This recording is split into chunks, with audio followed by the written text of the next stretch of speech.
Lenora is different from others. Years of perfect stitching experience.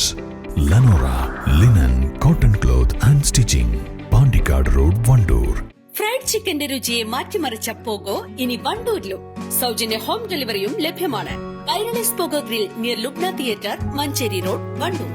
സ്കൂളുകളിൽ ശനിയാഴ്ചകൾ പ്രവൃത്തി ദിനമാക്കിയ പൊതുവിദ്യാഭ്യാസ ഡയറക്ടറുടെ ഉത്തരവ് ഹൈക്കോടതി റദ്ദാക്കി. 220 അധ്യയന ദിവസങ്ങൾ ഉറപ്പാക്കാൻ 25 ശനിയാഴ്ചകളായിരുന്നു പ്രവൃത്തി ദിനമാക്കിയത്. നിയമത്തിലെ വ്യവസ്ഥകൾ, വിദ്യാർത്ഥികളുടെ മാനസികാവസ്ഥ, അക്കാദമിക് ഇതര പ്രവർത്തനങ്ങൾ എന്നിവ പരിഗണിക്കാതെയാണ് സർക്കാർ ഉത്തരവെന്ന് കോടതി ചൂണ്ടിക്കാട്ടി. ഉത്തരവ് ബാധിക്കുന്നവരെ കേൾക്കാതെയാണ് പൊതുവിദ്യാഭ്യാസ ഡയറക്ടറുടെ നടപടിയെന്ന് ചൂണ്ടിക്കാട്ടിയാണ് ജസ്റ്റിസ് എ സിയാദ് റഹ്മാന്റെ ഉത്തരവ്.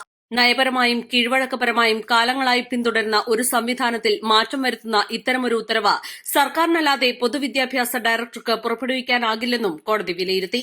ശനിയാഴ്ചകൾ പ്രവൃത്തി ദിനമാക്കിയതിനെതിരെ KSTU, KPSTA, KITF, private graduate teachers association Kerala തുടങ്ങിയ സംഘടനകൾ ഉൾപ്പെടെ സമർപ്പിച്ച ഹർജികളാണ് കോടതി പരിഗണിച്ചത്. 1 മുതൽ 5 വരെയുള്ള ക്ലാസുകാർക്ക് 200 പ്രവൃത്തി ദിനമെന്നും 6 മുതൽ 8 വരെയുള്ള ക്ലാസുകാർക്ക് 220 പ്രവൃത്തി ദിനമെന്നുമാണ് വിദ്യാഭ്യാസ അവകാശ നിയമത്തിൽ പറയുന്നത്. പഠനസമയം യഥാക്രമം 800, 1000 മണിക്കൂർ വീതമാണ്. എന്നാൽ എല്ലാ വിദ്യാർത്ഥികൾക്കും 220 പ്രവൃത്തി ദിനം തന്നെയാക്കിയാണ് ഉത്തരവിട്ടത്. NCC, NSS പോലുള്ള അക്കാദമിക് ഇതര പ്രവർത്തനങ്ങൾക്ക് വിദ്യാർത്ഥികൾക്ക് അവസരം ലഭിക്കാത്ത അവസ്ഥയുണ്ട്. പകരം സംവിധാനം നിർദ്ദേശിച്ചിട്ടില്ലെന്നും ഹർജിക്കാർ ആരോപിച്ചു. എന്നാൽ ശനിയാഴ്ചകൾ അവധിയായി കണക്കാക്കണമെന്ന KER-ൽ നിയമമില്ലെന്നായിരുന്നു സർക്കാർ വാദം. KER-ൽ പറയുന്നില്ലെങ്കിലും ആഴ്ചയിൽ 5 ദിവസം അധ്യയനമെന്ന കാലങ്ങളായുള്ള രീതിയാണ് കേരളത്തിലേത്. ഒഴിവാക്കാനാകാത്ത സന്ദർഭങ്ങളിലൊഴികെ ശനിയാഴ്ചകൾ അവധിയാണ്. ശനിയാഴ്ച പ്രവൃത്തി ദിവസം ശനിയാഴ്ചയ്ക്ക് പകരം വെള്ളിയാഴ്ച അവധിയാക്കുന്ന സ്കൂളുകൾക്ക് ബുദ്ധിമുട്ടുണ്ടാക്കും. എല്ലാവരെയും കേട്ട ശേഷം സർക്കാരായിരുന്നു തീരുമാനമെടുക്കേണ്ടിയിരുന്നത്. വിദ്യാഭ്യാസ അവകാശ നിയമത്തിനനുസൃതമായി 2 വിഭാഗമായി പരിഗണിച്ചു വേണമായിരുന്നു ഉത്തരവിടാൻ. കേന്ദ്ര നിയമപ്രകാരം അധ്യയന സമയം ക്രമീകരിക്കാനാകുമോ എന്ന സാധ്യത ഉത്തരവിന് മുൻപ് ആരാഞ്ഞിട്ടില്ല.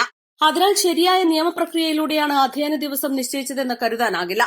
തുടർന്നാണ് അധ്യയന ദിവസങ്ങൾ വർദ്ധിപ്പിക്കുന്ന കാര്യത്തിൽ കേന്ദ്ര വിദ്യാഭ്യാസ അവകാശ നിയമത്തിന്റെ അടിസ്ഥാനത്തിൽ ബന്ധപ്പെട്ടവരെ കേട്ട ശേഷം സർക്കാർ വീണ്ടും തീരുമാനമെടുക്കണമെന്ന് കോടതി ഉത്തരവിട്ടത്.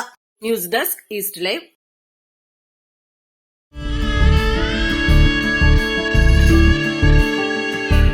നമ്മുടെ ബന്ധങ്ങൾക്ക് നൽകാം സുതാര്യതയുടെ പൊൻതിളക്കം.